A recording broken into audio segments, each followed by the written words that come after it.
Hello everyone, I am Anuradha. I am here with my presentation, and today the topic of my presentation is Letter to his father by Franz Kafka. जो Franz Kafka है उसने अपने father को letter लिखे थे।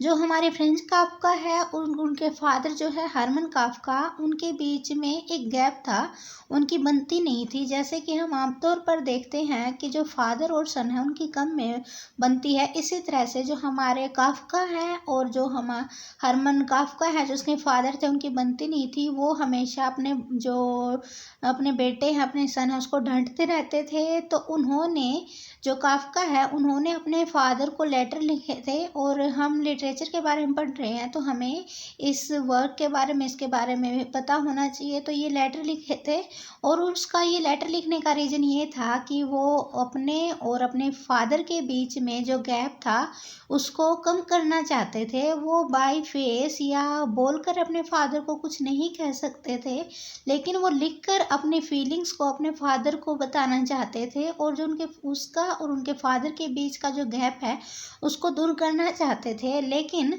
उसने ये letter अपनी मदर को दिए और उसकी मदर ने ये लेटर उसके फादर को दिए ही नहीं। तो ये लेटर जैसे थे वैसे के वैसे रह गए। लेकिन हम जानते हैं कि जो काफ्का हैं उनके बायोग्राफर थे, उनका नाम मैक्स प्लोड था, उनको उनके लेटर के बारे में भी पता था। तो उन्होंने जो ये लेटर लिखे थे फ्रेंच काफ्का ने उनको भी पब्लिश करवाया था। तो हमें फ्रेंच काफ्का के वर्क्स में उसके जो लेटर्स हैं उसके फादर के लिए उनके बारे में भी जानना ज़रूरी है। तो आज का जो हमारा टॉपिक है वो है letter to his father by Franz Kafka. जो फ्रेंच काफ्का का जो ये लेटर टू हिज फादर है, इसका जो ओरिजिनल टाइटल है जो जर्मन लैंग्वेज में है वो है ब्रीफ ऑन डेल वाटर। क्या है? Brief on dale water is usually given the letter Franz Kafka wrote to Hermann Kafka.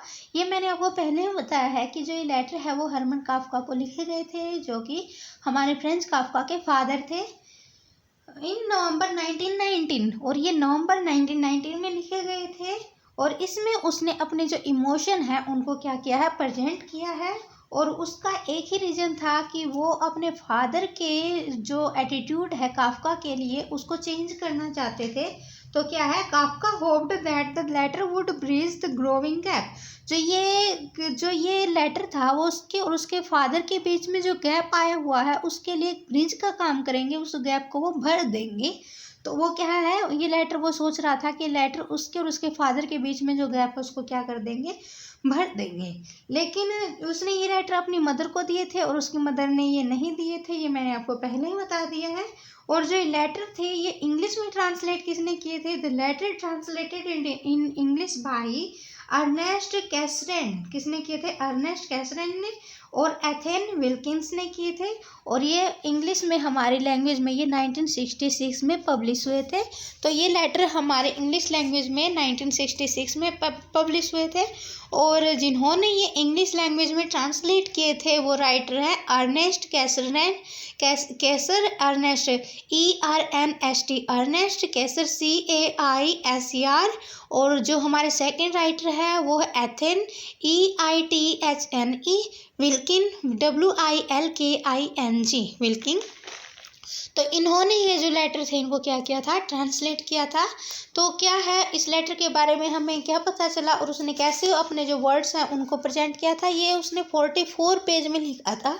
लेकिन जो इस लेटर की सबसे जो मेन लाइन्स है वो ये हैं, लेटर टू हिज फादर की जो सबसे मेन लाइन है वो ये है, letter to his father, dear father, मेरे प्रिय पिताजी, you asked me recently why I maintain that I am afraid of you. आपने मुझे अभी के अभी पूछा था रिसेंटली कि मैं आपसे डरता क्यों हूँ। मुझे आपसे डरने की कोई ज़रूरत नहीं है। I maintain that I afraid of you, मैं आपसे डरता क्यों हूँ। As usual I was unable to think of any answer to your question. और मेरे पास आपका जो क्वेश्चन है इसका कोई आंसर है ही नहीं, कि मुझे खुद नहीं पता कि मैं आपसे डरता क्यों हूँ। Partly for the very reason that I am afraid of you. लेकिन एक बात तो बिल्कुल साफ है और एक ही रीज़न है कि मैं आपसे डरता हूँ। आपने मुझसे पूछा कि मैं आपसे डरता क्यों हूँ, लेकिन इसका आंसर मेरे पास नहीं है, लेकिन रीज़न भी है और इसकी एक सच्चाई भी है और वो यही है कि मैं आपसे डरता हूँ। And partly because an explanation of ground for this sphere would means going into the far more detail than I could even approximately keep in mind while talking. अब वो क्या कहता है कि जो ये आपने क्वेश्चन पूछा ये बहुत ही डीप है। क्या है? ये बहुत ही डीप है और इसका आंसर मैं आपसे जब बात करूँगा उसमें डिटेल से बताऊँगा। तो उसने क्या कहा है? And partly because an explanation, इस तरह से जो एक्सप्लेनेशन है of ground of the sphere, जो ये फियर है उसके जो नींव है वो कहाँ से शुरू हुआ है, उसकी शुरुआत कैसी है, would mean going into the far more detail. इसके लिए मुझे बहुत ज़्यादा जो डिटेल है वो देनी होगी, मुझे आपसे बात करनी होगी। I could never approximately keep in mind while I talking, और जब भी मैं आपसे बात करता हूँ तो मेरे माइंड से जो भी मैंने सोच रखा वे बातें सारी की सारी स्लिप हो जाती हैं। तो यहाँ पर क्या है, उसने ये कहा है कि जो हमारे लिटरेचर है उसमें इसमें उसने ये कहा है कि जब भी मैं आपसे बात करने की सोचता हूँ तो मैं जब भी आपसे बात करता हूँ तो मुझे कभी भी जो मैं बात आपसे कर रहा हूँ वो मेरे माइंड में नहीं आती, मैं सब कुछ आपके सामने आते ही भूल जाता हूँ। And if I now try to give you an answer, और अब एंड इफ़ आई नाउ, अब मैं आपको आंसर देना चाहता हूँ, मैं बाय फेस आपको आंसर नहीं दे सकता हूँ इन राइटिंग, लेकिन मैं राइटिंग के द्वारा आपको आंसर दे सकता हूँ।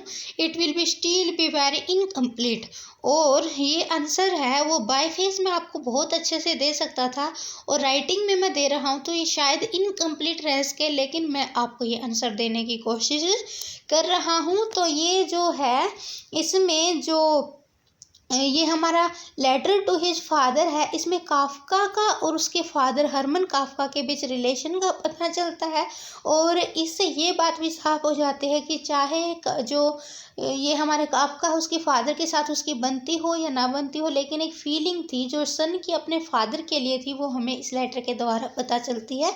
तो आज हमने जो लेटर टू हिज फादर है उसके बारे में जो भी इंफॉर्मेशन थी वो आपके सामने प्रेजेंट की। Thank you.